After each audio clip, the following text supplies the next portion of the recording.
Okay, good. Thank you for cueing me. I'm Coffee Kevin, and it looks like we're on Periscope today, and I don't even really know what that means, but I think it means we're in a lot of different places.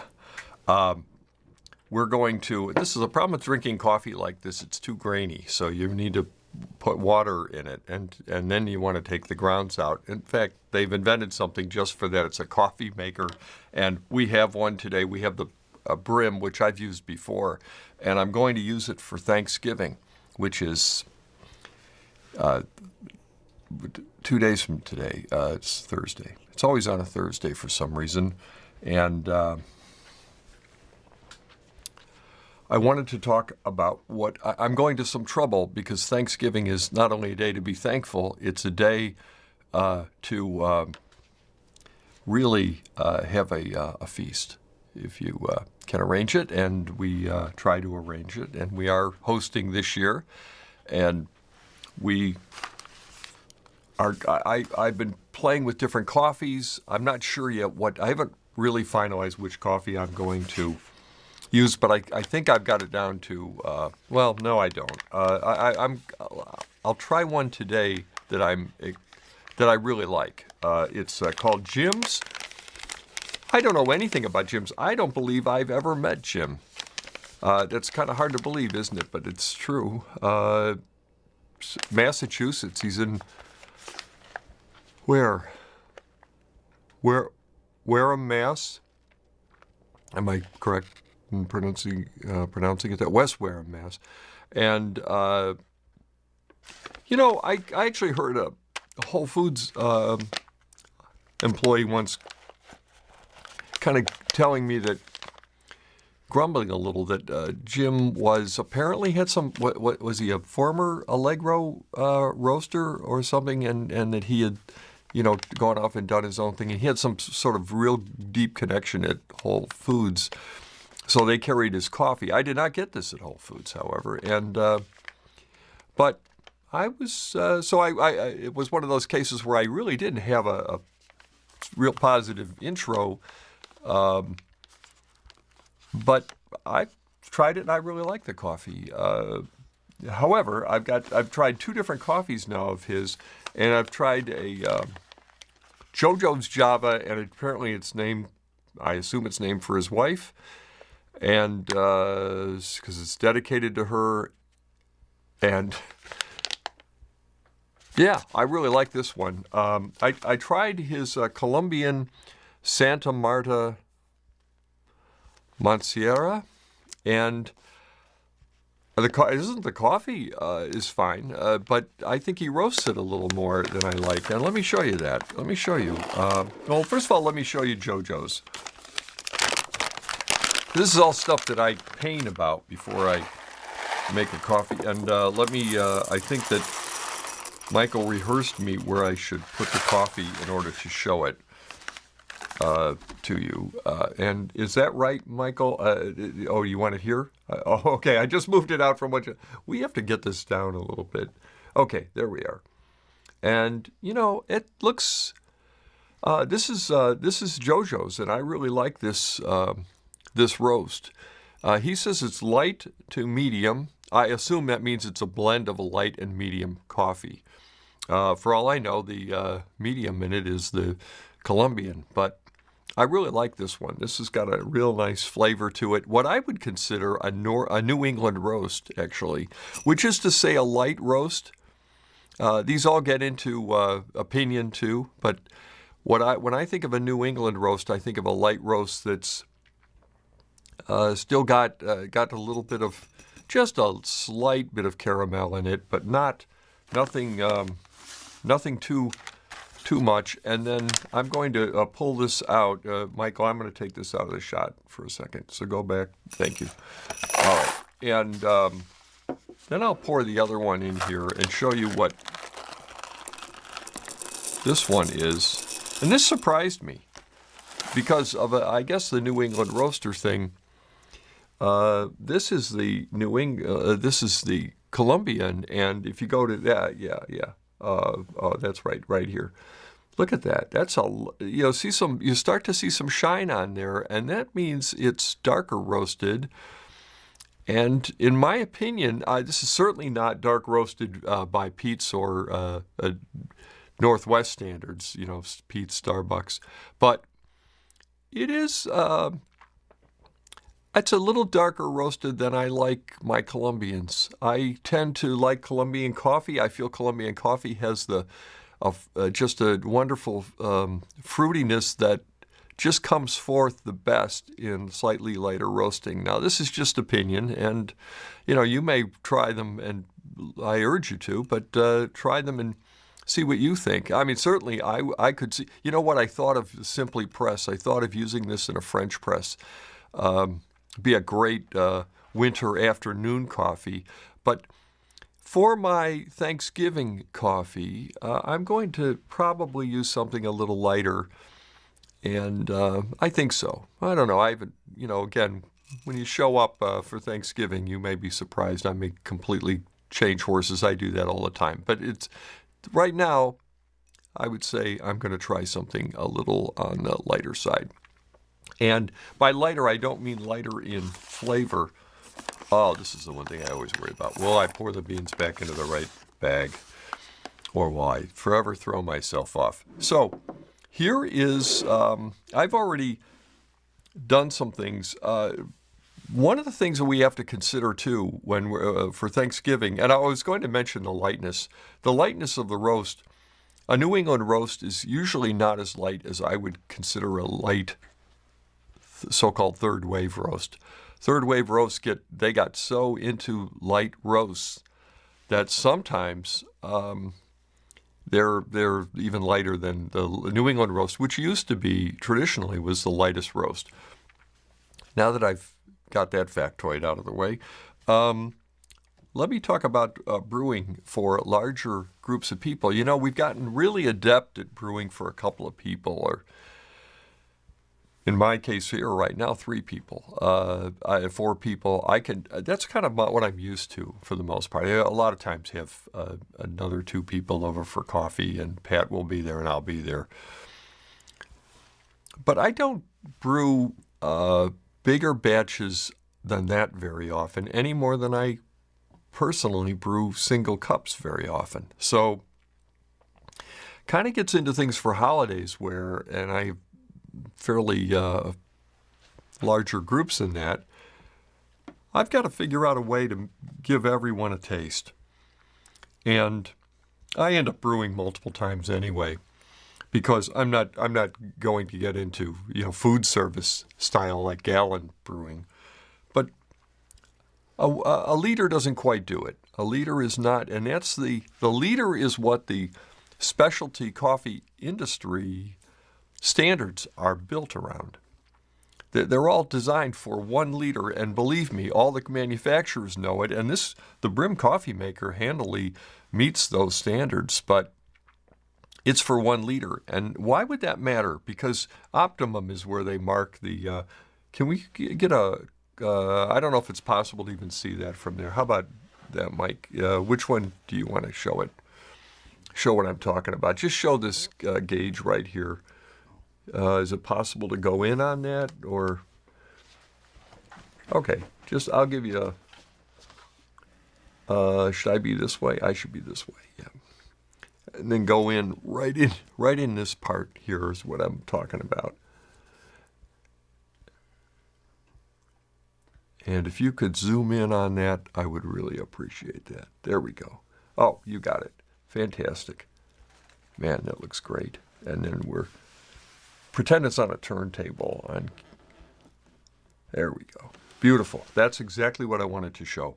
This, excuse me, this is really what I want to brew for a holiday. Even though Optimum is a liter. And that's what they mean. That's where we got our test grade. So normally that's where I brew it. But this is for 8 cups. It's a little more. It gives you 8 5-ounce cups, and that's enough to pretty much handle a cup for everyone at my soiree on Thanksgiving. So that's what caused this to happen. So I'm going to fill the, I'm going to get gutsy now. Oh, this is, I had to use this. I keep looking for an excuse to use it because it's hard to use it on camera here to make a Chemex, which is what it's designed for. It's beautiful, isn't it? But it goes on it has to have a little burner to heat the water. And it is glass of such high quality that it's no problem. It can handle being on a burner very nicely. So, but I need to, and I know everyone's told me to make the clip shorter, but I'm going to do it the long way today because of the sensuality of listening to these sounds. Okay, and then we're going to go up, assuming I have enough water in here, and I think I do. There we go. We're going to go right up to the maximum line. In this coffee maker, it's 8 cup. I do have a coffee maker that does brew a little more, but I think this will be fine for our crowd. But I still want it to turn out fantastic. And I'll tell you why it isn't, you can't assume it will, because this is what everything's designed for. So if you're using 55 grams, you're going to have to go up a little bit, probably to 66 grams if we just follow the math to make up the difference. But then something else happens. This is the thing about drip brewing specifically, but probably generally about coffee, is you have a challenge because at 1 liter, the timing, everything is timed right. The extraction time is optimized, obviously, for 1 liter. Well, that much more, which is, some significant more, it's going to be a longer extraction contact time. And that means that you want to figure out how to balance that out. And what I have found works best for me, and your mileage may vary, but what I find I do is I just make the grind 1 notch coarser. If you have a notch grinder. If you have in this case, I'll probably use this guy, which is a Baratza Encore.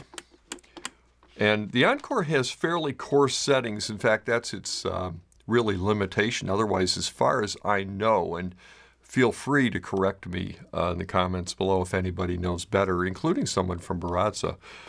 I thought the Encore really has the same grinding set as the Preciso, but I think it has less fine-tuning on it, meaning the notches the clicks there are fewer of them, fewer options.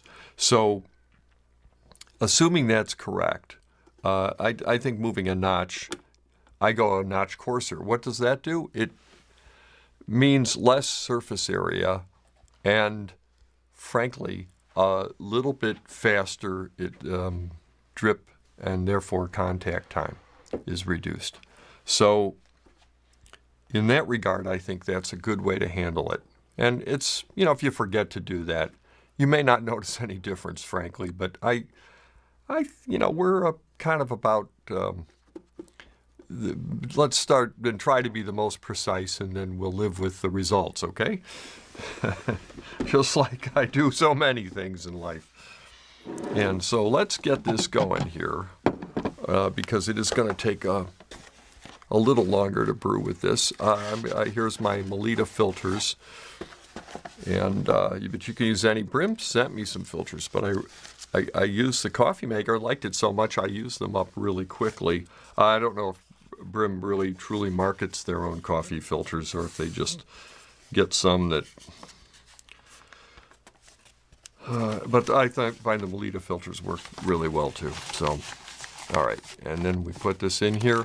One of the things I like about this brewer, and then this, let's talk about, one of the things I like about the brewer is it kind of open drips, just like any manual pour over. It's the most like a manual pour over of any of them on the market. And I am at 72. Let's see if I can measure this. And by the way, Brim sends this little measuring device. This is the approved coffee measure. Is a specific amount of grams, and usually it's designed to be 10 grams. This coffee measure is a little bit smaller, and that was probably smart. Although I wish the industry would make up its mind what an approved coffee measure is now, because the old approved coffee measure was designed for 6-ounce cups. The new one needs to be 5-ounce cups because that's what they've all moved to. That's worth a whole segment someday, but that's not today's segment. So let me not go off on that path. Okay, it says according to the let's see what it does. Well, it seems like it's a pretty close to approved coffee measure. At any rate, it seems like I'm getting 11 grams. And maybe they're thinking beans. Well, it's fine. I think we can go to 66 is what they recommend, and I'm going to take their recommendation. If you do the math that they provide. That would be consistent with, this is 55 grams for 1 liter, so we're going to do 66 grams. And as you can, well, I don't know if you'll be able to tell in this video, in any video, because it's, there we are.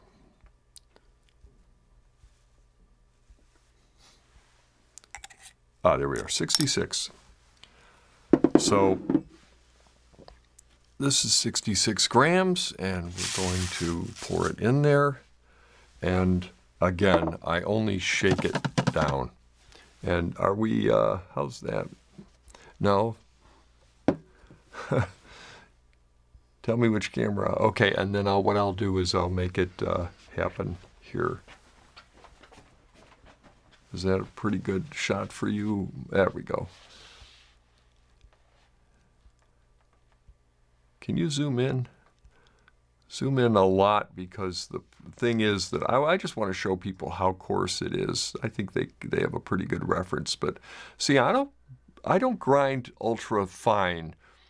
I think typically people grind too fine because, well, I don't know why they do it. They think they're getting their money's worth, I guess, but I really don't believe that. I think the goal is not to overgrind. The goal is to get it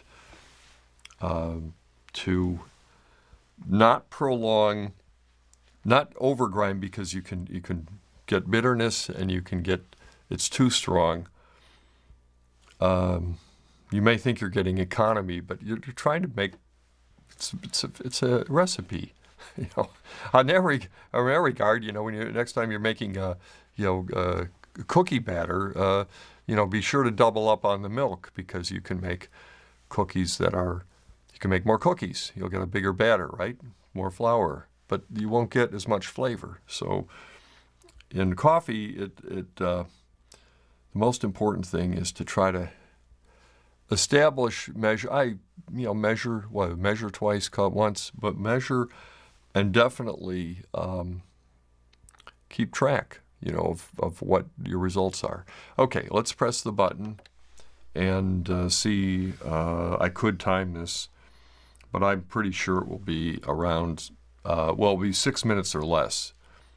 And if it's 6 minutes or less, that's within the range of what we call drip coffee making. All right, there it goes. And this coffee maker, by the way, has a built-in stage where you'll see a little bit of water drip over it. Have we got a way of getting closer on that, Mike, so you can get right in there? And just, yeah, and then you want to get a little closer so that we can tell that, now see, it stopped. It just did enough. There we go. It just did enough to get slightly dampen the grounds. And the idea of that is to cause them to foam up and then settle again.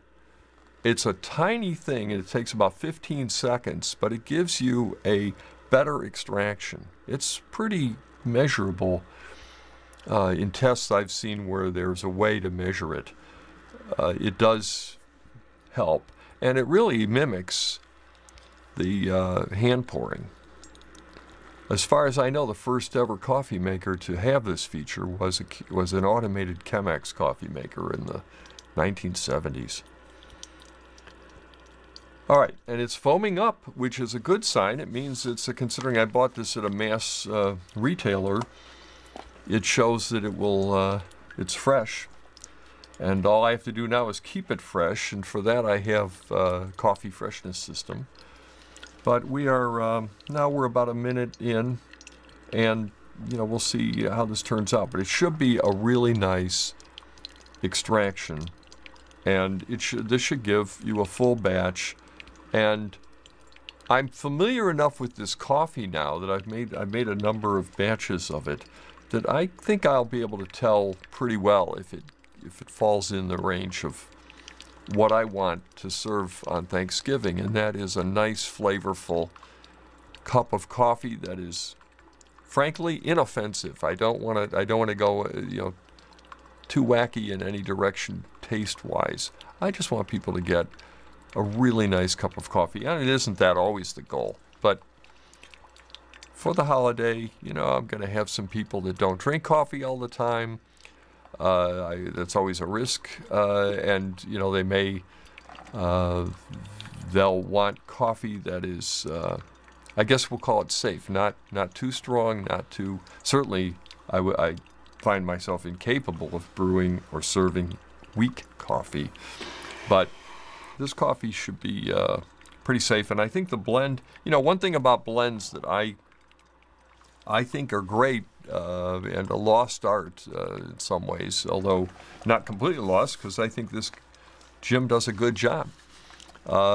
Is putting together coffees and getting kind of in that mixture of the two coffees or more. I think some blenders use more than 3, but I think I've heard 3 is kind of the sweet spot. 2 to 3. You can get the the benefits. It's just like a gene pool. You get the combination of the two coffees that are brought together. Now we are in full. Now let's see what kind of temperature we're getting here in our. I'm just curious. We are at 199. That is really good. Are we getting that on camera, Mike? Can you see the 199? Do I need to turn? There we are. There, 200. Even better. Look at that. That's just wonderful. I just love to see that. And that is, this is really my coffee maker of the year. I'm just spinning this around a little bit to see if no, there's no dry grounds in there. It's all getting wet. It's got a real nice spray head, and characteristic of it, it's there's some randomness where you can see the more water from one than the other at times. It seems to move around a little bit. I don't know how that's accomplished. The good news is it's a real nice way to get all the water over all the coffee. And I just shut off my timer, but by accident. But I think we're going to be at about 6 minutes, which is really corresponds well with the grind choice. And this coffee is, you can choose your own. I mean, some people like. I'll tell you what, this Colombian. I will definitely be making a French press. Oh, the other thing I would bring up too is the idea of what do you do? Somebody always wants decaf. Well, one thing you do is brew decaf separately in a different coffee maker. If you have multiple coffee makers, usually, at least so far at my events, I know the numbers pretty well. I usually get 1 or 2 people that want decaf and everybody else wants the caffeine. In that case, we, I use a smaller batch coffee maker. I think we're living in an age where my guess is the average person has multiple coffee makers. Just like you have, I don't know about you, but I have a smartphone, I have a laptop computer, I also have a desktop computer, and I, in fact, have an iPad. So I've got several ways they're all tools that are optimized for certain tasks. Same thing for coffee makers. Okay, so we make that separately, and it's not quite there. It has a beep when it's done. And it would just be perfect. It was 8 cups were there. And we will give everyone a cup of coffee. And, I think, Mike, you can go in on this if you want. I'm going to show this for a second. Let's see if we can hold this up here. Is that over the overhead shot? Will that help you? No, yeah, that's what I want. Thank you. Ah, yes, there we go. And that is really a nice, really shows how well. Now you'll notice this probably happened when I was spinning it around to check the grounds, but there's a little bit of curvature here that's you can make out. But overall, it's very flat. It's very clear that all the grounds got nice and soaked. That's important. There's nothing, well, it's not good when you see either the presence of dry grounds, or you can tell in some visual, obvious way that some grounds got thoroughly soaked and others hardly participated at all. And that is not the goal. The goal is to make sure that everyone gets every bit of grounds is really fully extracted, and we did get that in this case. Okay, now let's pour the coffee.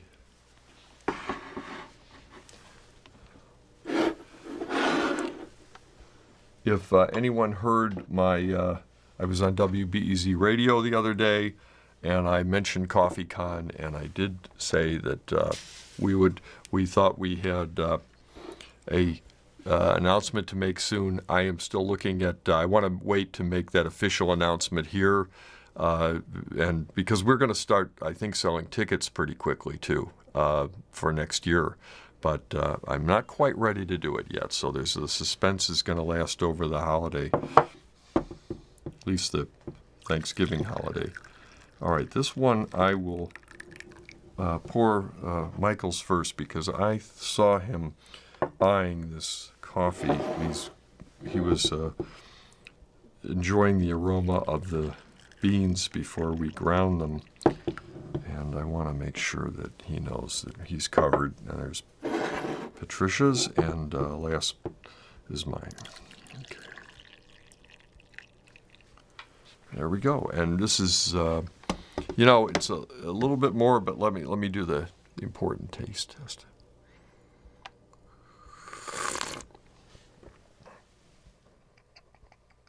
Oh, fabulous. I notice really no real difference between the Optimum and this, and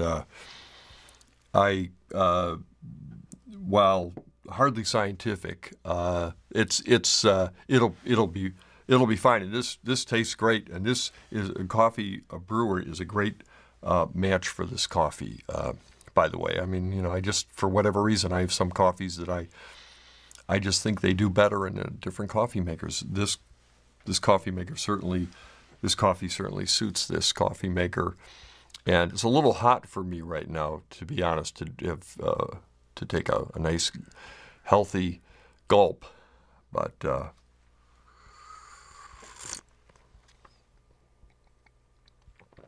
wow, it's fabulous. It's got the nice, it's got a fruitiness in it. If I were to be I'm just guessing, I would bet you this is half a part of the, whether it's 2 coffees, I don't know, but it's, I would bet you that this is part of the blend. It is a really fine coffee, but the other one, it says Central Americans, what does he say, a blend of, it does say it gives you something. No, does it? Wow, he's got,